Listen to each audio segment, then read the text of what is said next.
I'm pleased to introduce our guest, Mark Bloch, who told me he was a corporate professional who transitioned back to being an artist. Like so many creatives, he entered the corporate world to pay the bills. I recently saw some of his amazing work at the Paris Koh Art Gallery in Fort Lee, New Jersey. Originally from Ohio, Mark's been living in Manhattan since 1982.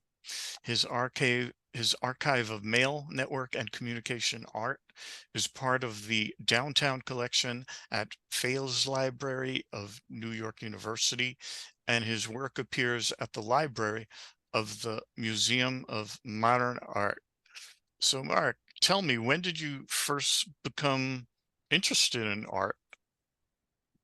I guess as a kid, I was drawing and just being a normal kid, making art that people, my mom or my grandmother or somebody could put on the refrigerator. And I mention that fondly because I often think that's what everybody's doing. Everybody to this day, no matter how old they are, they're all just saying, "Look what I did, mommy," and they just want to share it and get it put up on the refrigerator. So I did that, and and then when I saw the Beatles on Ed Sullivan, I loved what they were doing, and that I think etched it, into my head that this would be a good thing for me to do.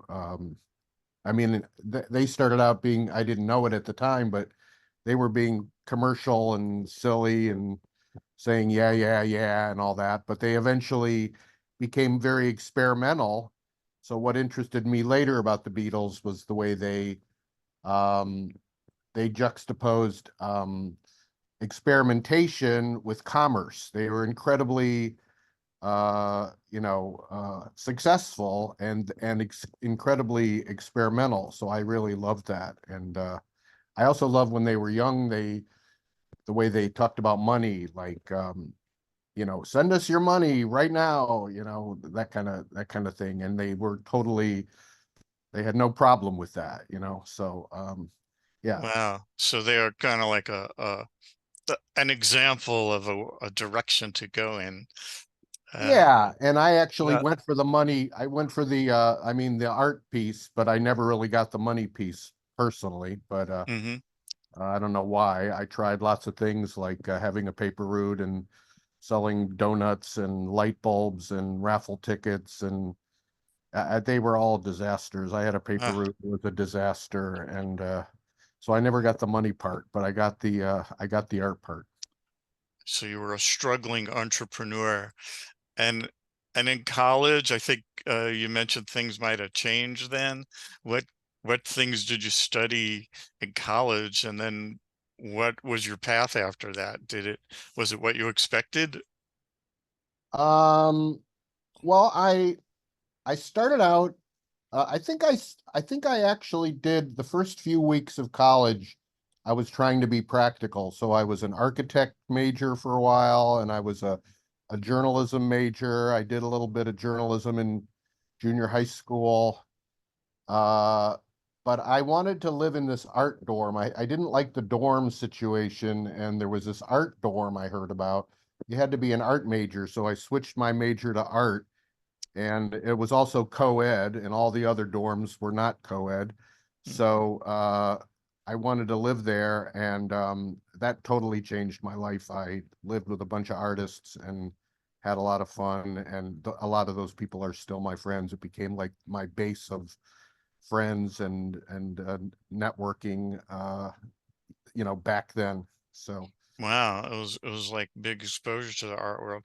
So just so people know kind of what we're talking about, uh, why don't we show some of the art now, and then as we talk later, we can refer back to what we're showing everybody. okay. Hopefully, By the way, right. we didn't mention Kent State. I went to Kent State University after the shootings in 1970. I was there from 74 to 78. So Is that's in Ohio? that's in Northern Ohio. Yeah. Near Yeah, Ashland, wow. Cleveland, where I So now grew we're looking at, I see Baez and Cronkite. up. Yes. Uh, Joan Baez does not look good there. No, yeah, this is just an example of a color Xerox that I had from back in those days.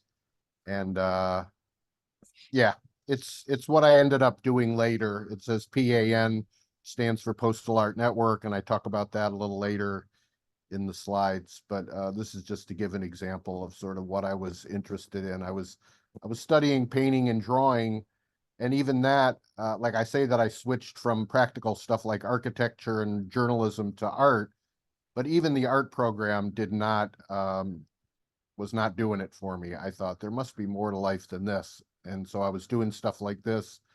And yeah, so you can go to the next slide if you will. And then, so this woman, Joan Jonas, this is us met much later, not too long ago, actually. This woman, Joan Jonas, came to Kent State as an artist in residency, and she changed my life because she told me what was going on in New York, and that there was such a thing called performance art, and that there was a thing called video art, and I just became interested in that. I stopped painting and drawing as much and went in that direction. So, and Joan Jonas right now has a great show at the Museum of Modern Art. So she's always been, I mean, she's been very successful, but and very well respected. She was like the headliner at the Venice Biennale a few years ago. So she's no slouch. But the fact that she's having this Museum of Modern Art show now just shows that she went from a relative obscurity to being a very important artist now. And yeah, I'm happy for her.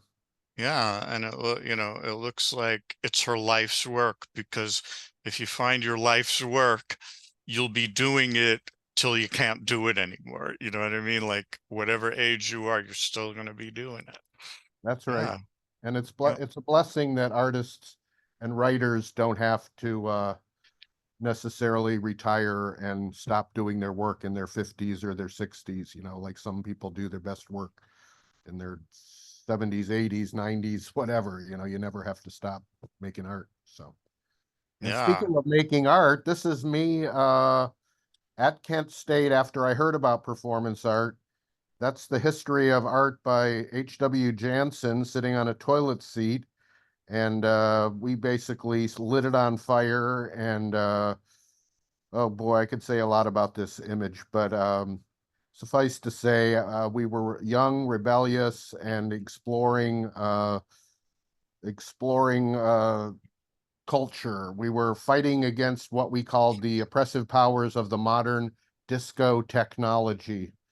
And it was basically our explosive art movement, kind of punk and rebellious. And you can't see it, but there's some cremora down there next to the toilet, and cremora was a symbol of, there you go, a symbol of like everything that was fake in the world. So we were fighting against the fake, and we didn't know how fake things might become in the 80s. This was in the late 70s. Wow. I could go on and on, but that's enough about that. Yeah, well, I love hearing what the interpretation is of art or performance art. So that helped me understand what you were And doing. So thanks. Yeah. and I believe that artists don't know what they're doing. We're just like R&D for the human race, I think. And I really mean that. Like, I think artists are just doing what they do out of their subconscious, and what I think I was doing doesn't even matter. It's more like what ripples it makes in the big pond, like Hmm. just do what we do and other people react to it. And we're lucky if we get any reaction. So I certainly don't expect to get a reaction on So these. it's to get a reaction. And also sometimes you want your viewer to think for themselves and get what they're going to get out of it, I would think. Well, Right? I'm very interested in what anyone gets. I mean, you came to that Hmm. show that I recently had, and I don't have a lot of shows, I'm not going around showing my work everywhere. I make a lot of work, but I don't necessarily show it.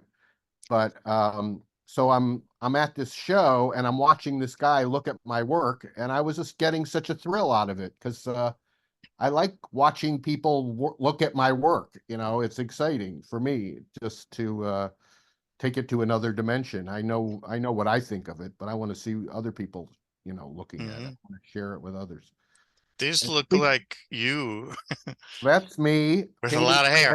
red. Yeah. Yeah, this is the first thing I did when I got out of college, which is called Block is Here, and it was nothing except me handing out my resume. So the idea Mhm. was that I'm handing out my public relations as art, and you know, my resume wasn't very exciting at that time. I hadn't done much, so uh, anyway, I painted myself red to represent like passion and also embarrassment. So I was red and I would stand outside museums. I went to, I think it was 7 museums across the United States, stood outside at closing time.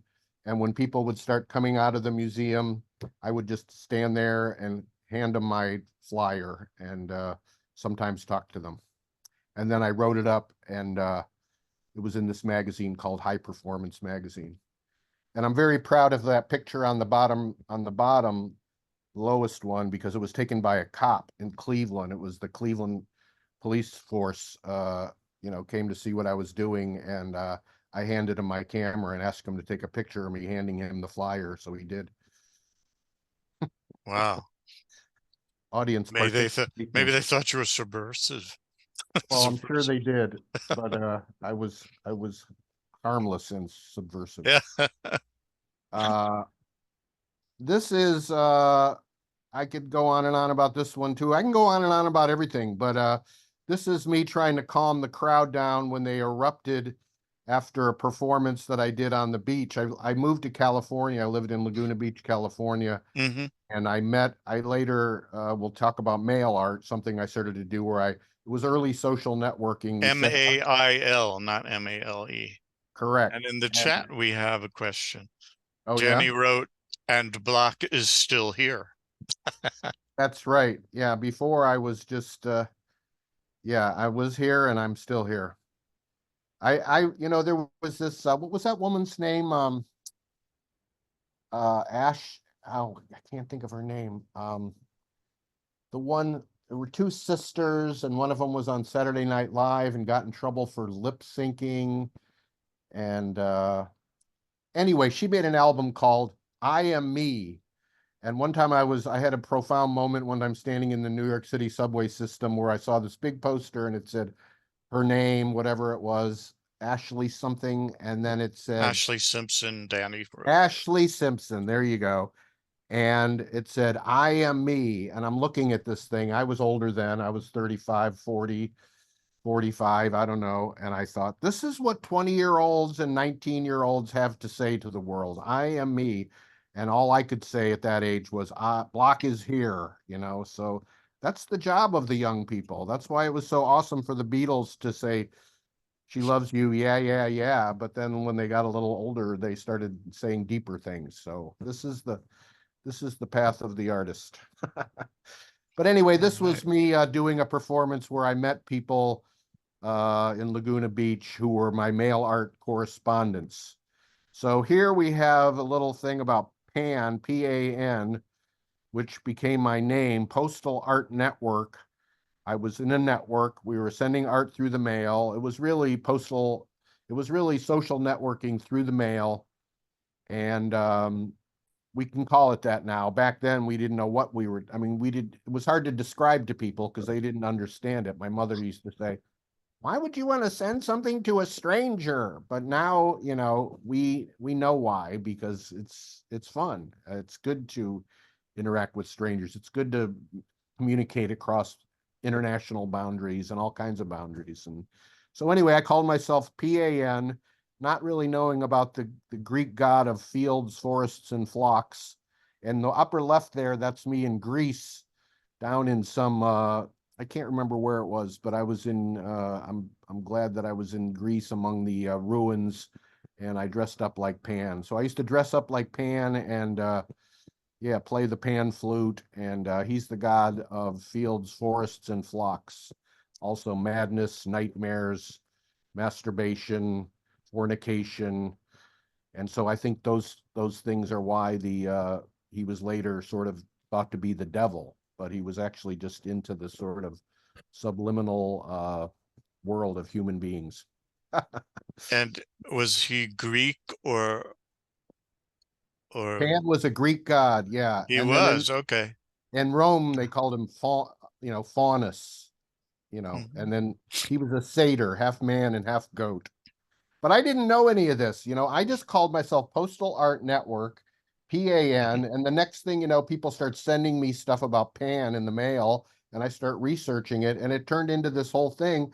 And then I was like, sort of like realizing that I was a little bit like Pan, like he was known for being mischievous, and I had certain qualities that were Pan-like, so I went with it. Oh, wow. Okay.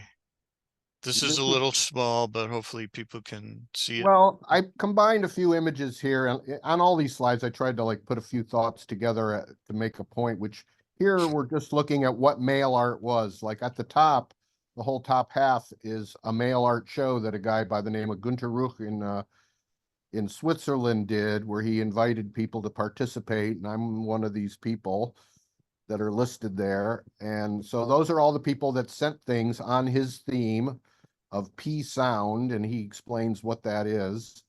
So that's what a mail art show was. And then you would hear about other people's addresses so you could send things to them. Like all these people, their address was probably in the thing that he made. So then I was able to write to them myself. And that's how the network spread. It was not centralized.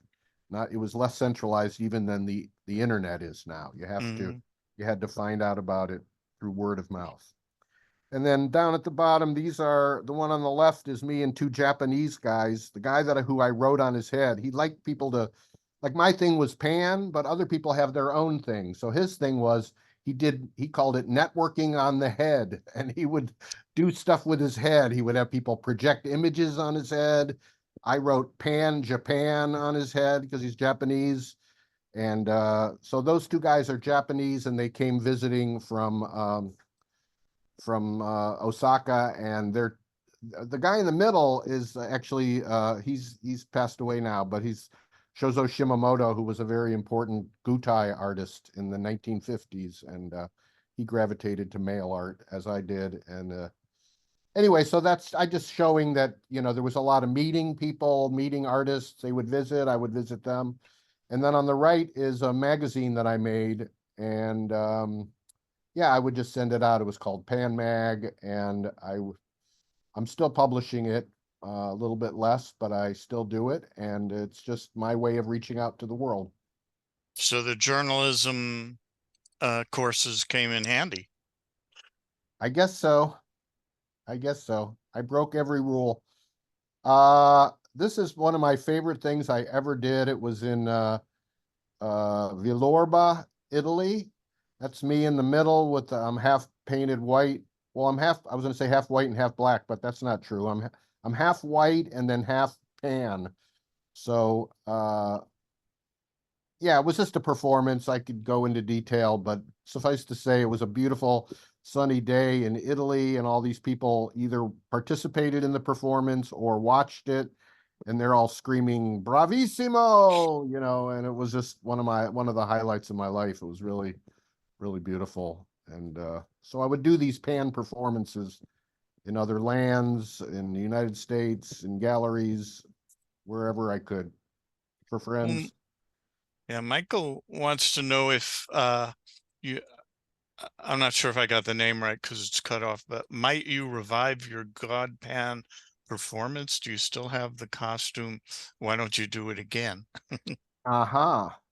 I think I do. Yeah, it is Michael. Okay. I don't know if my if I could fit into those pants that a generous girlfriend sewed for me way back in like 1983 or so. So, but Mm, yeah, there's always the possibility. I mean, I liked, Pan. Well, I don't want to go into this. It's a long, long story, but I had a Jungian therapist once that thought I should stop doing Pan because he's sort of flitting around, and that this relates to the corporate world I thought we were going to be talking about the corporate world. We're not talking about it so far, but anyway, he wanted yeah. me to be more like he wanted me to graduate and be more like Saturn, who bites the heads off his children, is like a stern father. And so Mm, so he yeah. wanted me to Oh, stop. well, we could continue with this after I ask about the corporate world. Why don't we do that? Sure, we could take All a right. break from these. Yeah. Yeah. I So mean, we you could get the say like, idea. mm-hmm. You get the idea of what I was doing and how. I mean, basically, I was in college, and then I graduated from college. I never knew what I was going to do, although I did switch my major to broadcasting because of that teacher, Joan Jonas, and I studied broadcasting, so I did have some skills besides just painting and drawing. But I never knew what I was going to do as an adult. But I moved to LA, and I ended up getting into the multimedia industry, which you're free to ask me about. But the point being that I was doing this mail art stuff while I was doing that. So it was a kind of work that I could do. Like I missed my friends in Ohio, so I enjoyed writing letters to them, and it just kind of snowballed. One thing led to another, and before I knew it, I was a mail artist, sending mail to people and doing early social networking before we knew what that was. It sounds like you had a taste of all of the courses and interests from broadcasting to video, that you actually worked in those areas at some point when you were corporate, for lack of a better word. Would you say, Yeah. would you say that you gave them all a shot, so to speak? Well, what happened Yeah. was, I mean, I always admired David Letterman, who just he knew what he wanted to do, and he just became a weatherman in Indiana. And he used, I mean, first of all, you have to remember that when this woman was telling me about video art, like people weren't going out and becoming video majors at that time. It was actually fairly unusual to have like these media departments. That was Mm-hmm. new. So I was like, in the beginnings of that.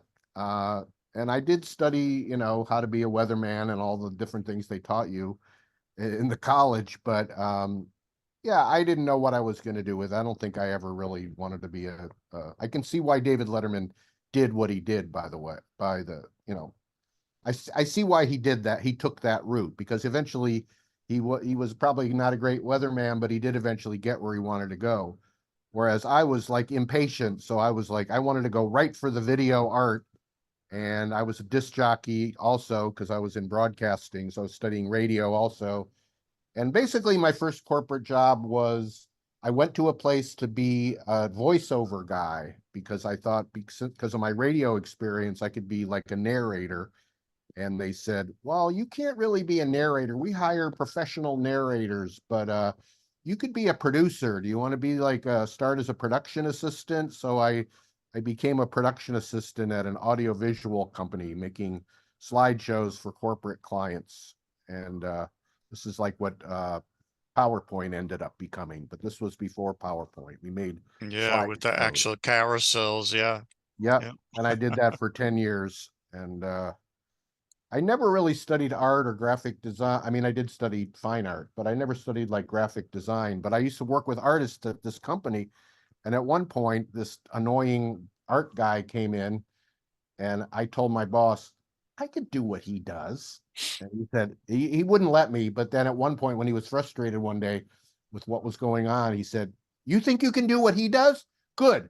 Wear a tie tomorrow and come in and you can do it. So I did. And then I became like the designer and the producer. So I would sit with the clients and they would say, oh, we want to make band-aids fly through the sky, or we worked for Ortho Pharmaceuticals. We're making birth control pills flying around, and whatever the corporate world wanted. We were like a company that worked. Our clients were advertising agencies, so I worked in various positions in a company that did that. So I was an artist, I was a producer, I was a designer, I was a camera operator, and I did that for about 10 years. So there was creativity somewhat in the corporate world, Oh yeah, with their slant. Yeah. they loved seeing band-aids flying around. Like they thought that was like that I was very creative for thinking of that. Like we could Yeah. put a circle behind it. And they were like, oh, that's amazing.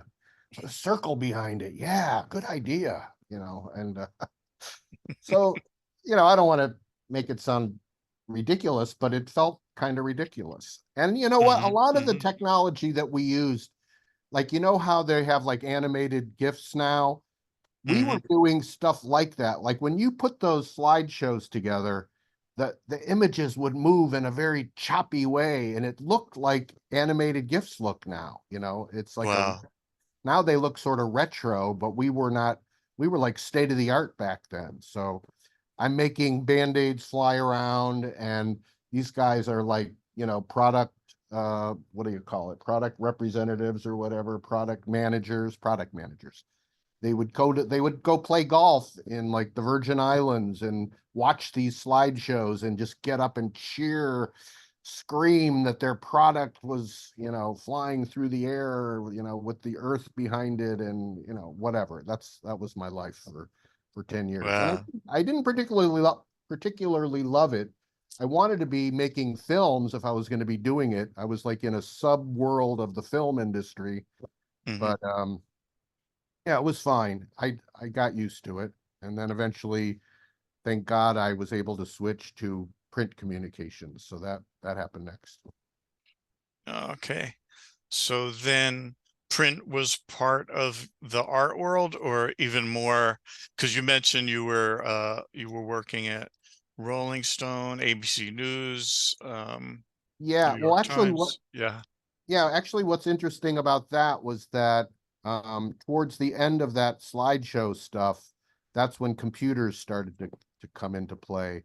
So I was working on computers like pretty early, like 84, 85, and I got my first Mac in 86.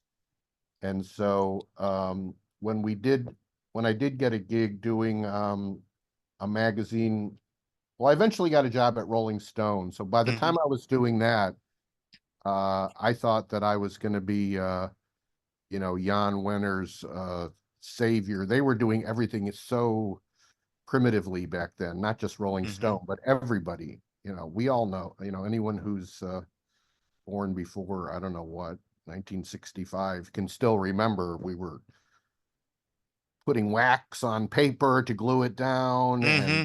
cutting things with archaic tools, stuff that kids don't even know about now. It was literally cutting and pasting. So Yeah. anyway, so they were sort of transitioning into computers, and Jan Wenner owned Rolling Stone, so I thought he was going to see what I was doing and I don't know, promote me and you know, he should have. But instead, what happened was they made me explain over and over and over again what a Macintosh did. Why did this equipment cost $20,000? And what is this thing, a printer? What's that going to do? And it took them forever to buy the equipment that I was recommending that they buy. So there was some years of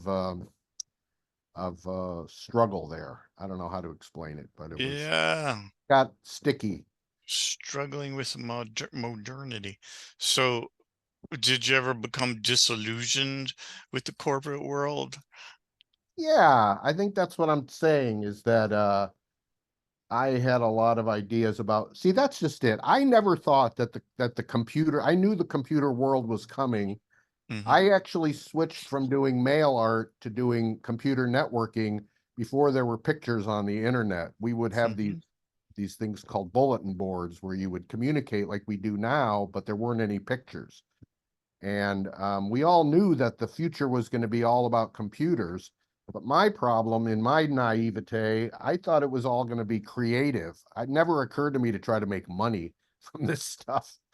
And Hmm. so basically, what happened was one year it was a bunch of like, not hippies, but maybe like, late 80s creative types, like it was like computer nerds combined with altruistic artist types, and it was all kinds of people. But there weren't a lot of artists actually. I was one of the few artists, at least in the circles that I hung around with. I liked hanging around with all the scientists. But the disillusionment part came when one year it was all very creative, like maybe around 1990, 91.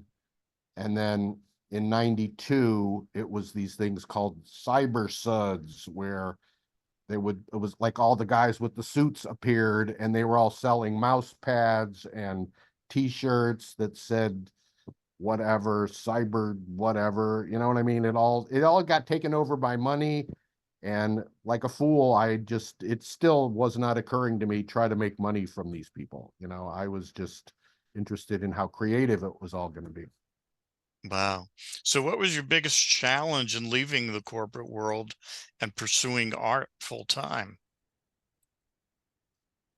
Well, I think the challenge was surviving without money, and thank goodness I became part of a family by then. I had a lovely wife and had a kid, and we just kind of made it work, and money became a challenge. It was always a challenge for me, but I was able to ride out those years of uh, being. Oh, well, I skipped over the whole ABC News thing. I mean, I worked at ABC Hmm. News when they didn't know what a website was. They didn't know they had a website. We had a few people that were interesting, like Sam Donaldson was one of them, and there was a woman, Ann Compton, who was like at the Defense Department reporter. A couple people knew what a website was, but mostly we were running like a website out of the basement, literally the basement of ABC News. It was called abcnews.com. And yeah, long story. But anyway, so yeah, I mean, I was making okay money then, and my wife was making money, so I was just able to survive. And I was probably making less art at that exact moment. Like my kid was young, and those are fun years to be a father and have a family. So I was probably less interested in art for a few years until maybe 2006, 2007. And by then, that's when Facebook and some of the social networking sites were rising up. So I'm not sure if I answered your question. Well, Mary wrote Heart of an Artist. So I guess you must have the I have heart the of an heart of an artist, artist. yes. And I have the pocket of an artist as well, and the wallet of an artist. Yeah. So, what advice would you give someone who's considering a similar career change? Well, you kind of mentioned that I was doing a lot of different things. I think that I think two things that I believe, and I tell young people this. One is just to pick a lane and get in it, which I never did. Part of the thing about pan is that pan means all. So I've always considered myself a pan media artist. I do all the media, and I think that was it's not that it was a mistake, because I remember David Byrne was on the cover of Time magazine and it said Rock's Renaissance Man. So I was like, yeah, Hmm. that's good. I'm going to be a Renaissance man and do everything. And pretty much right after that, it became very uncool to be a Renaissance man. It was like everyone became super specialized. So Hmm. it's not that I have regrets about doing what I did. I like the way I am, and I like trying to do a lot of different things. But I think in terms of like financial success and having a career and being able to retire at an early age with a lot of money, it might have been smarter to just pick one thing and only do that and be really good at it. And I always tell young people, if you start out at the bottom, in 10 years, you're going to be at the top and you're just going to still be doing that thing, and they will notice you if you just try to do a good job. I kind of didn't do that. I kept changing jobs. I was like freelance so I could do the mail art and the performance art, travel to Europe in the summers and, whatever. And so I did not take a job, stick with it, get health care, and tough it out, for a long, long time. I was jumping around. And so I think there's something to be said for stability and for sticking to your guns. And I also think that the reason the Renaissance thing didn't take hold is because human beings don't want to hear about that. It confuses them. They want to know exactly what you do. I do this, and they get Yeah, it. You get it. You say it. They get it. especially in New York. Wait, so let's go back to some of the slides that you showed to like go back into Oh, the this is perfect. This is the perfect. I made career. this slide here. I made purposely to talk about the electronic thing. So on Hmm. the right here, I made this thing on the right when I was working for one of those slideshow companies where I made this like with a computer generated system that was very early in about 1985. And I was using the pan thing at work, not during work, after work. I'd hang around and do my own stuff. So I made this and wasn't painting and drawing. I was using computers. And these two pictures on the left are the two different little, we called them congresses when artists would get together. So the one on the top is from 1986. These three guys, including me, we were interested in computers. So we had a little computer congress. And then the three guys on the bottom, including me, are in the year 2000, we had a congress of people who were using computers. And of course, by 2000, it was completely different. It had progressed Wow. quite a bit. Yeah. Oh, Dada Uh, week. this this I just put in for fun. It's just a guy by the name of Buzz Blur who recently passed away. Um, would make these slides out. I make these images out of Polaroids. He would take a Polaroid of you. I'm in the second row, second one from the right. So yeah. So I picked you up right away. Yeah. he would take a picture of a person with a Polaroid, and then he would cut it out and make a stencil out of it, and then he would make them into these postage stamps. So quite beautiful. I That's just put great. this in to sort of show the spirit of what we were doing. It was Um, very, very much about social networking, people getting together, and each person doing their own thing. okay. And This then looks like a somewhere in poem. there, somewhere, I was always drawing and painting words and playing with words. So I kind of like this one because it's messy. I would do neater things as well, but I like this one because it's a little, it's just spontaneous. And I'm just playing with text. And over the years, I've become very interested in languages. I mean, I think art is a language. So Wow. It looks like a poem. yeah, it is a poem. There's a part of poetry called visual poetry, and that's what Hmm. these are. So I would just, Interesting. yeah, I would put them in my sketchbook, and then I would Xerox them or digitize them and isolate the parts that I liked, blow them up, you Hmm. know, go down certain paths with them. Yeah. So, how did your experience in the corporate world influence your art? Um, well, like I said, I wasn't trained, but when I saw other artists doing what they did, I thought, um, I could do that. So Yeah. it's like I had a visual eye, that's what it takes. This is a good image for that because this is a collage I made when I was in Italy. I made but this is actually two halves of a box. One's the box lid and the other one's the box bottom. And I was in Venice, so I made I think it was seven different collages of seven different Venetians. And this one is who was this? This one is oh, what's his name? Casanova. So Hmm. this is obviously about love and romanticism. And um, what were you asking me? Oh, about the corporate world. So yeah, I think that I developed a good, I probably already had a good visual sense, but it definitely got stronger. And when I used Photoshop, I learned how to, silhouette images, take the parts that I wanted.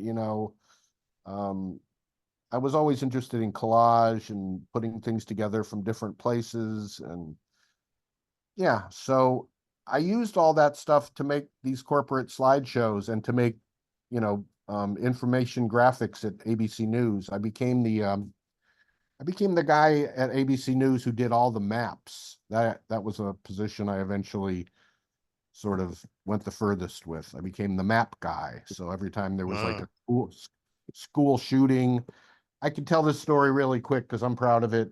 When they had the Columbine shooting, nobody could get a map of Columbine High School. And I called up, I figured out who the architect was of the building, called the architect's office, asked if they had any plans to Columbine High School. They faxed it to us. I went upstairs to where, because we were the .com and we had no credibility. So the .com was nothing in those days. And I went upstairs where the TV broadcast was, and everybody's running around like a maniac because of all the breaking news. You know, this is during the days when Princess Diana died and JFK Jr. died and Mother Teresa died. There was a lot going on at that Mm. time. The war in Kosovo.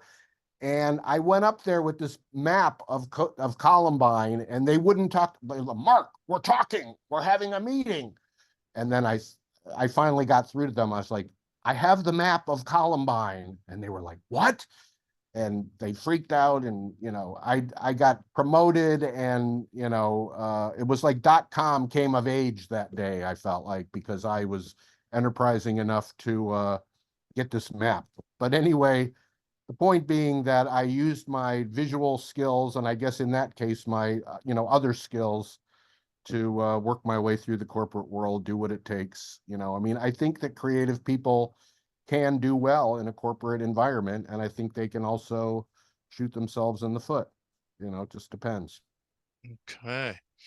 And what's the history or timeline of how you transitioned back to becoming a full-time artist?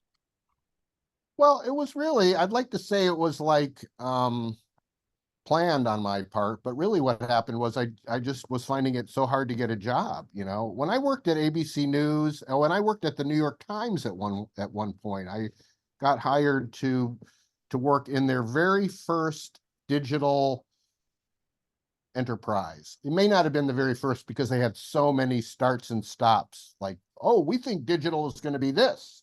And then a few years later, oh, we think digital is going to be this. Everybody was doing that. And I worked for one of those very early ones. And so I thought that I would never have trouble getting a job again. Like once I worked at the New York Times and ABC News, I thought, oh, I got it made now.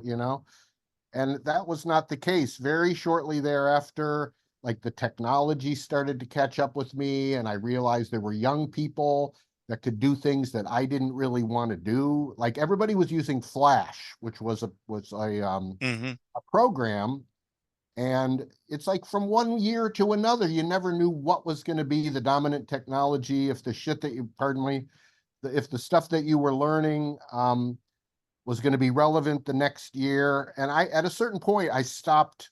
Like, I just felt like this is a young person's game trying to stay up with all this technology. I became more of a designer and an art director. But even so, the competition was tough, and I was just finding I was going on a million interviews, and it was like, you're one of two people we're considering, which, they thought was supposed to be very flattering, but if anyone's ever been in that situation, it's not that flattering. It's like, just choose me, please. So eventually, like, I couldn't find the jobs that I was looking for. And so I stopped looking. And then I was a freelancer. I worked for a bunch of interesting companies as a freelancer. One thing I did, I had two gigs in a row that were both involving young women. One was Cosmo Girl, which was the for junior cosmopolitan, like teenage cosmopolitans.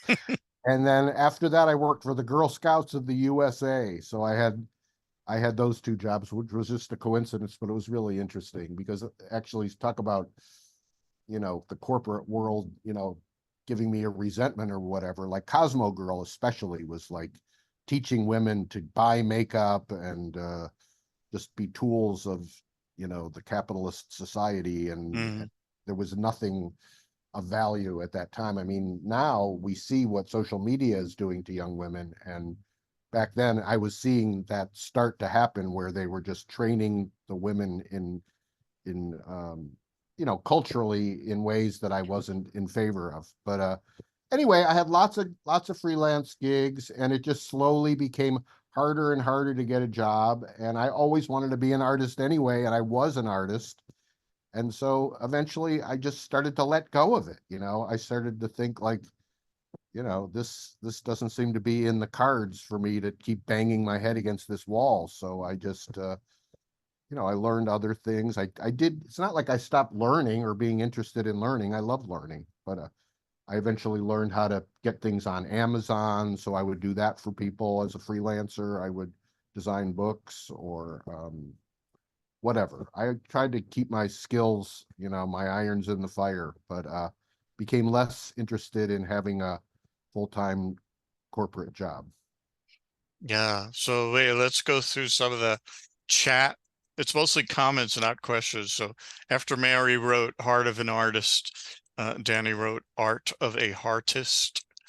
Uh, and Thomasina wrote, good job, Mark. Map of Columbine, initiative, problem solver. Yeah. Well, I was And actually really good in breaking news, I must say. I really did enjoy that. I mean, that was nuts working at ABC News. Like JFK's plane went down, like everyone would just jump into crisis mode and stay there for like a week. And it was really, I liked yeah, that. Just like you yeah, see but you on got to TV. hear everything first. Yeah, it's very exciting. Yeah. Yeah. And I was the map guy, And so I'm making maps. It was fun. and so all right, let's look at some more art. Can you tell us what your process is for creating a piece of art from conception to execution? And I'll put more of Give your me a visual work up. prompt. As you Here's a can little, see, I'm kind of all over the place. I just do what I do. Well, this is a good one. This is a guy called Cavallini I'm drawing there. Cavallini was a male artist who was very wealthy, and he went from being a collector of art to being an artist himself. And his art was called the art of self-historification. So he wanted to make himself famous. So yeah, it's a long story, but he died. So he was born in 1914. He died in, I'm not sure when, I think maybe 1992. But before he died, he made these things that said 1914 to 2014. Like, in other words, mhm. in 100 years from my birth, they will be celebrating me as the greatest artist of all time. And it was a kind of a tongue-in-cheek thing that like made its way through the Mail Art Network, and he became like a superstar. Even though mail art isn't supposed to have any superstars, Cavallini was one of ours. And and so in 2014, I had a Cavallini festival, and so there's me taking a picture of Cavallini and drawing it really huge on the wall at a place called White Box in Lower East Side. On the left, you see three photos. Those are us in front of three museums with a big Cavallini sign. So we're at the Whitney Museum at the top. The middle one is the Met Museum, I think, and then the bottom is the Guggenheim. So we made this giant flag that said Cavallini 1914 to 2014, and we stood out there in the spirit of self-historification. And then on the upper right there is just I like that photo because somebody's doing a poetry reading, and you can see the room is packed and the wall is covered with mail art. So it was a really nice event. So to answer your question about how I do a work, I basically grab onto something and then I kind of become obsessed with it for a while, and I try to. I guess what I'm saying with all this art is that I never really liked the idea of painting and drawing. I loved making this drawing of Cavallini, but that wasn't what I wanted to do. I wanted to make like a big extravaganza. I wanted to make art that was big and life changing, and like maybe it was that adrenaline from like, oh, the JFK Jr. plane is down. I like the adrenaline of making art as a spectacle, like big art and exciting art, and like we can all stand in front of a painting or a drawing and nod our heads and stroke our chins, but I kind of wanted an art of life. So I grab an idea and then I try to develop it into something that's going to touch people and touch me and make me happy. Wow, because that was my next question, which I think you answered. I was going to say, what inspires your art? And I think you just answered it. And then we Okay. have some Well, hearts going up in the chat. So I guess that means I people see that. are liking it. I'm glad my friends are here to make their wisecracks and hearts. That's good. Yep. This is this is how I feel about my friends. This is just like the piles of letters that we saw earlier, the loosey-goosey lettering. This is a computerized version of that where I'm just playing with language. I'm playing with lots of different languages, and like the medium is the message kind of thing. Like I'm interested in languages as a system, and that in that the system of language and communication without the individual meaning of what you're trying to say, like the bigger picture that we all need language and we all thrive on communication is my message, I think, maybe at this point in my life as I get Yeah, old. I like that piece. That's a nice one. Thank you. And here, this was called Ropo Mogos. It stood for, um, now I'm blanking out. ROPOMOGO, which was anthropomorphic God. That's what it stands for. So these could be almost be a kind of language. It was like the circle idea came from a thing I saw at the Metropolitan Museum of Art where they had a disc. I think it was made out of ivory, and they didn't know what it was. It was like prehistoric Chinese circle. And that inspired me. And then I'm always inspired by painters just because I'm making all these statements about painting and drawing. I love painting and drawing. I respect painters and drawers. So I wanted to do something with color and visual art. So somehow and I was looking at the paintings of like Charles Demuth, who is a 20th century American artist. And somehow I came up with the Ropo Mogo, which is the anthropomorphic God. So that's where I got those letters. And every day I would make a different Ropo Mogo. And as you can see, they start on the lower right, actually. I should point that out. They don't start at the top, they start at the bottom. So that was the shape on the lower right. And then the next day I did a different version. And then the next day I did another version, and they started to develop. And every day I would put them on social media, and people would make their comments saying it looked like a piece of candy, it looked like this, it looked like that. And that was one of those examples of hearing what other people think of my work. Was very interesting to me. I don't want to tell them what I think it looks like. And so it Yeah. just developed over time. Yeah. Wow, we have like 30 seconds left. The time just flew. I think we could do like a docu-series of several episodes. There's just so much to talk about. Yeah. What But season are we on here? do you want to talk about what's what you want to do next? I could put up some of the stuff. Well, we Uh didn't talk about writing at all. I'm a writer yeah, too. And yeah, so tell me. I love writing. I'm writing a book about the artist Ray Johnson, who is an American artist, and working on that since he died in 1995. So I tend to work on projects a long time. I get an idea. Sometimes I come back to them. Sometimes I don't. I'm constantly, neurotically trying to finish whatever I can, recent projects, old projects, whatever. I'm trying to push things out the door. That's why mail art was good for me. When I don't do so much sending of mail at these days, but I think I want to get back into it because it was an instant audience for what I do. I think artists have too much stuff stored up in their house. They need to send it out into the world. So Hmm. anyway, Wow, so I I'm feel working like on. we, yeah, I'm sorry. Go ahead. No, I I'm feel working. like we barely scratched the surface today. Let Well, me you just got a good tell idea. Michael is so glad you mentioned your writing, Mark. You truly are a very skilled wordsmith, he said.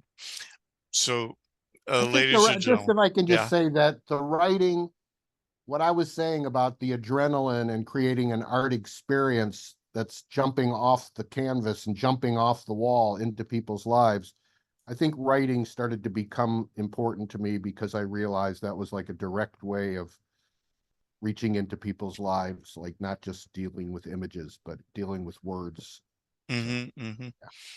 First of all, I saw this just last minute. This was at the Paris Koh Gallery. I'm Mm. able to advance it, but this is work that you did. You actually, I wasn't allowed to touch it, but you actually flipped through the pages for me and showed me what you did. Yeah, this is And then, some of my most recent work. Um, art books, book art mhm, objects. Book is an object of art. yep, yeah. And then Michael said, "What about Akron?" So, Akron. I'm from Akron. oh, Oh, all right, there you go. maybe he's referring to the fact that I want to invite you all to send me art for my new mail art show, which is called the 1974 Mail Art Show. I'm going to show it at my high school reunion, 50 years since 1974. So I thought everyone should send art on a postcard to me at my P.O. box. Maybe you could figure out how to send this to the people. Yeah, Hey, people are always welcome to participate in mail art. One of the great things about it is that it's not an elitist thing for artists only. It's for everyone can be an artist and everyone can be a mail artist. So yeah, it's an open call. thank you so much, Mark. This was like really interesting. You had me riveted the entire time. Probably Thank everyone you. else too. Thank And you. thank you everyone for joining us. Have a wonderful night. I'm very grateful to everyone for listening. Thank you. All right. Take care. Okay. Bye-bye.